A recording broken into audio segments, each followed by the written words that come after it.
Bonjour les étudiants, c'est encore moi, je suis votre professeur de français. Aujourd'hui, nous parlons avec vous sur la protection de la nature. Voilà, vous voyez sur le slide, nous devons parler avec vous sur le thème de la protection de la nature. Bon, on y va. Bon, à travers le monde, on peut dire que toutes les nations ont des problèmes environnementaux. On peut citer quelques problèmes graves comme la pollution de l'eau, la pollution des sols, la pollution de l'air, la disparition massive des espèces végétales et animales. Bon, mais pour garantir une vie meilleure pour la génération future, il est primordial de trouver des solutions pour y remédier car c'est la planète tout entière qui est menacée. Voilà, sur les images, vous pouvez voir comment la nature est très variée. Donc, la principale cause de ces problèmes est l'homme qui ne cesse de s'accroître chaque année et qui laisse de plus en plus son empreinte sur l'environnement pour satisfaire ses besoins, pour améliorer sa condition de vie. Pour sauver l'environnement, il faudrait donc changer le comportement des individus et du gouvernement. Bon, il y a quelques solutions pour résoudre ce problème. La pollution est l'un des plus graves problèmes environnementaux. Elle peut causer un trou dans la couche d'ozone, entraîner l'effet de serre et le réchauffement climatique. La seule solution, quelle est la seule solution? Diminuer les activités polluantes et encourager la production biologique respectant le management environnemental et la protection de l'environnement dans les activités de l'entreprise. Voilà, sur l'image, vous voyez comment les lumières du soleil influent dans la couche d'ozone. Et en même temps, pour réduire le gaspillage et les éviter l'épuisement des ressources, le recyclage et le retraitement des déchets doivent être adoptés par toutes les nations. Cela entraînera la réduction des besoins en matière et permettra de limiter les déchets et le rejet de carbone dans l'atmosphère. Bon, en outre, il faudrait également restreindre la destruction des habitats naturels pour sauvegarder la biodiversité, interdire la chasse massive des animaux en voie de disparition et les autres. Et surtout, il est très important de diminuer la consommation de la population dans les pays riches. L'usage de l'énergie renouvelable est vivement recommandé. Son installation est assez coûteuse, mais grâce à ce système, il est possible de consommer moins d'énergie fossile, donc l'économiser sur la facture d'électricité. On peut citer par exemple l'énergie solaire, l'éolienne, hydrolienne, photovoltaïque, biomasse et géothermique.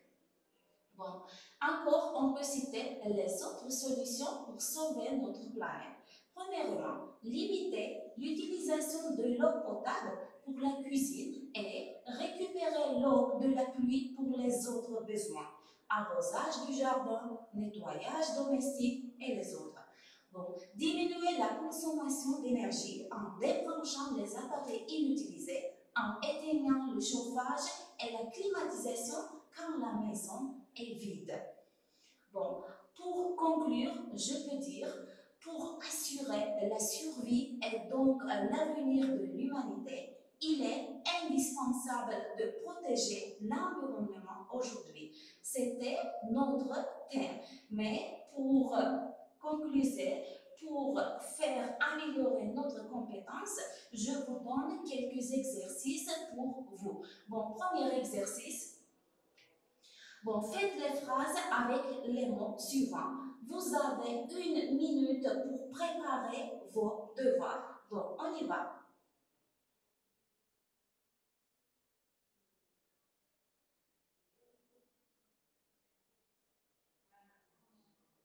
Si vous avez terminé, vous pouvez corriger vos réponses. Par exemple, première phrase. la nature est en danger. Deuxième phrase, les hommes polluent les rivières et les forêts. Bon, troisième phrase, les dauphins ne savent pas parler. Quatrième phrase, la terre est belle et fragile. Les grandes forêts sont épaisses et belles. Sixième phrase, il faut respecter la nature. Septième phrase, nous devons sauver notre planète. Voilà, vous avez corrigé vos réponses. Si vous avez fait comme ça, vous êtes chic. Bon. Maintenant, vous devez lire et traduire le texte sur vidéo, sauver la nature. La nature, tout ce qu'il y a sur la terre, les rivières, les forêts, les montagnes, les arbres et les fleuves, les animaux, les oiseaux et les hommes. Tout le monde doit respecter la nature. La nature, c'est l'air, la nature, c'est l'eau, la nature, c'est la terre. Les forêts et les champs, les montagnes et les mers, les rivières et les prés. Tout ce qui nous entoure, tout ce qui nous donne la vie. L'homme est le maître de la nature. Il doit non seulement la transformer, mais aussi la protéger. La nature est belle. À présent, la nature est en danger. Le visage de notre planète change de jour en jour. Par exemple, les forêts deviennent moins nombreuses, elles les éteignent et les lacs meurent, les déserts s'étendent. Il faut lutter contre la pollution. Il faut contrôler le travail des usines qui polluent l'air et les rivières. Il est nécessaire d'interdire la chasse aux animaux qui sont inscrits dans le livre rouge. Nous devons protéger notre planète. Les arbres, les fleurs rendent notre planète plus belle. Il faut être bon pour la nature. Il est nécessaire de planter les arbres et les fleurs. Soyez des amis de la nature. Laissons la nature vivre. Il faut soigner la nature. La nature est en danger. Les gens du monde, écoutez, il est vraiment le temps de s'arrêter de polluer la terre, de s'arrêter de salir les rivières. La nature est en danger. Il faut la protéger. Vous devez lire et traduire ce texte. Bon, maintenant, voilà ce qu'il faut faire pour que notre planète soit saine. Êtes-vous d'accord? Ajoutez vos propositions d'après le texte lu. Voilà, contrôler le travail des usines qui polluent l'air et les rivières. Organiser des réserves pour protéger la faune et la flore. Interdire la chasse aux animaux qui sont inscrits dans le livre rouge. Nettoyer les forêts, planter des arbres et des fleurs. Si vous avez autre proposition, vous pouvez ajouter. Aujourd'hui, nous parlons avec vous sur les plats nationaux ouzbeks. J'espère que vous allez bien. On y va. Bon, nous savons que chaque pays a ses plats nationaux. Surtout, la gastronomie ouzbèque attire l'attention des étrangers. Surtout les touristes et les étrangers viennent chez nous pour goûter nos plats nationaux. On accueille tout d'abord les hôtes avec du pain national. Le pain ouzbek, qui est fait avec de la farine de blé, est cuit dans un tandir et plaqué contre les parois de terre cuites de ce four traditionnel. Bon, le pain a une forme de disque dont le centre est moins épais que les bords et toujours décoré de motifs qui souvent permettent de reconnaître la région d'origine du pain. Bon, les plats nationaux ouzbeks attirent, nous avons déjà dit que les plats nationaux attirent l'attention des touristes.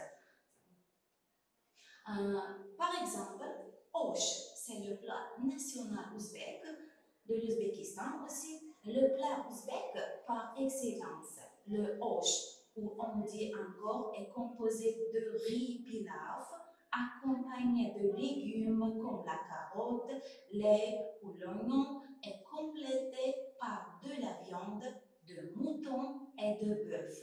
Comme tout plat national, il existe autant de recettes que de régions, même de familles. Encore un plat national, c'est le shashlik. On peut dire brochettes de viande.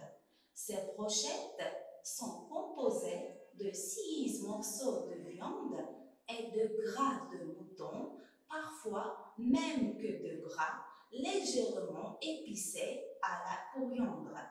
On peut également en trouver à la viande de bœuf ou au poulet. Un cousin du shashlik, bien connu dans nos contrées, est le kebab, également mangé en Ouzbékistan. Il s'agit de viande hachée puis moulée autour de la brochette. Les deux s'accompagnent d'oignons au vinaigre. Bon, encore un plat, c'est un plat de l'Allemand. Il s'agit ici de longues nuits que l'on peut manger dans une soupe ou bien sautée, souvent accompagnée de pois chiches. Encore un plat national, c'est Nore, pâte au cheval. Ce sont des nuits cuites avec de la viande de cheval, souvent présentées sous forme de grandes saucisses découpées en rondelles, le kasi. Oh, que c'est bon! Encore, c'est un plat national aussi, manti, le ravioli ouzbek. L'Ouzbékistan est un pays traditionnel pour les raviolis. Ce plat typiquement italien est en fait d'origine perse, pays qui autrefois dominait l'Asie centrale. Les mantis sont des gros raviolis cuits à la vapeur et farcis de viande et d'oignons. Chuchwara, c'est aussi un plat ravioli aux carottes et aux potirons. Les chuchwara, une autre spécialité de ravioli ouzbek, sont confectionnés avec des œufs, des carottes et du potiron. Bon, le samoussa ouzbek, c'est aussi un plat national qui est très bon. Très populaire, on peut en manger partout. De nombreux vendeurs ambulants en proposent et c'est à chaque fois très bon. Voici un plat ouzbek très populaire, somsa, qui est également connu comme samoussa ou sambusa. Dans certaines parties du monde, on dit comme ça. Vraiment très simple et très bon. Vous pouvez utiliser de la viande d'agneau fraîche, comme précisé dans la recette d'origine, et la couper en très petits cubes. La viande d'agneau donne un goût plus fort. On a beaucoup aimé ce mélange très goûteux. Bon, maintenant, nous allons parler de la préparation du palov. Tout d'abord, premièrement, chauffez l'huile dans un casan ou dans un grand chaudron en fonte à feu vif. Une fois que l'huile est bien chaude, ajoutez de la viande salée, poivrée. Tournez les morceaux de viande de temps en temps jusqu'à ce que l'agneau soit uniformément doré. C'est environ 10 ou 12 minutes. Bon, deuxièmement, une fois que les morceaux de viande sont bien dorés, ajoutez tous les oignons émincés et 2 poignées de carottes coupées en bâtonnets. Baissez un peu le feu et poursuivre la cuisson jusqu'à ce que les oignons soient bien dorés et commencent à ramollir, tandis que les carottes doivent être fondantes et exhaler une délicieuse odeur. C'est environ 8 ou 10 minutes. Bon, troisièmement, maintenant, ajoutez le reste des carottes, aplatir le dessus sans mélanger les ingrédients. Ajoutez les pois chiches, les têtes d'ail, les piments, le raisin sec blanc et saupoudrez du mélange de cumin, coriandre et graines de berberis.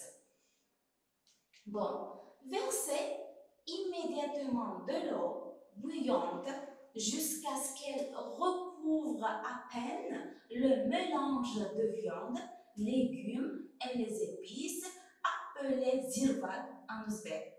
Il est important qu'une partie des carottes et des pois chiches ne soit pas recouverte d'eau, c'est-à-dire qu'elle cuise à l'étouffée. Couvrir avec le couvercle, diminuer le feu et laisser cuire à petit feu pendant environ 25 ou 30 minutes. Bon, lavez le riz dans un peu d'eau jusqu'à ce que l'eau devienne transparente. Mettre de côté. Préparez de l'eau bouillante. Une fois que le zirvat mi-cuit, ouvrir le couvercle et ajouter le riz en aplatissant uniformément sur la surface. Bon, versez lentement l'eau bouillante jusqu'à ce que le zirvat soit recouvert d'eau. Si l'eau s'absorbe vite, ajoutez un accord. Assaisonner avec le reste de sel. Augmenter le feu et faire bouillir. Goûter pour ajouter ou non du sel. Quand l'eau à la surface commence à s'évaporer, remuez le riz à plusieurs reprises. Attention, le riz doit cuire sur un lit de viande et légumes sans toucher les autres ingrédients. Puis, répartir le riz en monticules sans percer les piments. Avec le manche d'une cuillère, creusez jusqu'au fond de la cocotte 5 ou 6 trous dans le riz. Continuez à cuisiner jusqu'à l'absorption totale du liquide au fond du chaudron. Une fois l'eau évaporée entièrement, couvrir avec le couvercle, envelopper d'un torchon qui est propre, et diminuer au minimum le feu. Laissez cuire à petit feu pendant environ 20 ou 25 minutes. Ouvrir le couvercle, goûter, le riz doit être cuit mais ferme. Bon, une fois le plat cuit, c'est le moment de le servir. Mais surtout, ne mélangez pas les ingrédients. Avec une cuillère à riz ou une écumoire, servir sur le plat le riz, puis les carottes et les pois chiches et enfin les morceaux de viande. Décorer avec des gousses d'ail et des piments. Le plat est servi avec de la salade de tomates, du pain traditionnel et du thé vert. Bon appétit! Maintenant, voilà, nous avons terminé les plats nationaux ouzbeks et la préparation du plat. Maintenant, pour vous, répondre à ces questions. Questionnaire, première question. Quels sont les plats nationaux de notre pays? Aimez-vous préparer les plats? Ça fait comment? Racontez-nous, s'il vous plaît.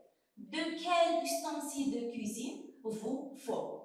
Faites une recette de plat préféré. Voilà, vous devez répondre à ces questions. Maintenant, si vous avez des questions, vous pouvez me les poser dans les commentaires sur YouTube. Bonne chance à vous. Merci.